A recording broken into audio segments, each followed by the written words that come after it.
కొంతకాలం ఆ వెలుగులో ఉండడానికి ఇష్టపడ్డారంట. ఆ తర్వాత వాళ్ళకి మళ్ళీ కొత్తవాడు కావాలి, కొత్త బోధ కావాలి, ఈ కాలు ఊపేవాడు కావాలి, పడగొట్టేవాడు కావాలి, ఖర్చు పేసేవాడు కావాలి, రకరకాలు కావాలి. వాళ్ళకి బోరు కొడుతుందంటే సంఖ్యాకాండం 11. ఇక్కడ మన్నా తప్ప మాకేమీ కనపట్లేదు. మరి మన్నా తప్ప ఇంకేం కావాలరా నీకు? వాక్యం ఒకటి చాలదా?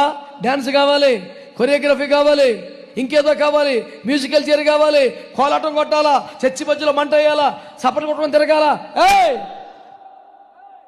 వాక్యము తప్ప ఇంకేం అక్కర్లేదు. ఉపదేశం చాలు, వాక్యం చాలు, నడిపింపు చాలు, అభిషేకం చాలు.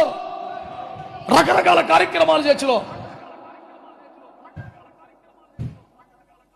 7 నెలల ఉపవాసం, 19 నెలల ఉపవాసం, 10 నెలల ఉపవాసం. ఎప్పుడిదేనా 16 ఉపవాసం ఫోటోలు పెడతావేంది? 30 రోజులు, 2 రోజులు మ్యూజికల్ చైర్ పెట్టు, బయలుదేరతారు జనం.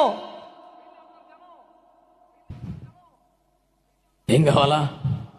క్రమం. చల్లారిపోయిన వైపు, కులాల వైపు, మతాల వైపు మా ఓడేనండి. అసలు నువ్వెవడు ఓడివి? ఆడు మీ ఓడే, నువ్వెవడు తాలూకా? అతడు మండుతున్నాడా? నువ్వెలా? కులాన్ని బట్టి కాదు, ఆచారాన్ని బట్టి కానీ, సాంప్రదాయాన్ని బట్టి కాదు. అతడు ఆ మండుచున్న పొద వైపు వెలుట దేవుడు చూశాడు.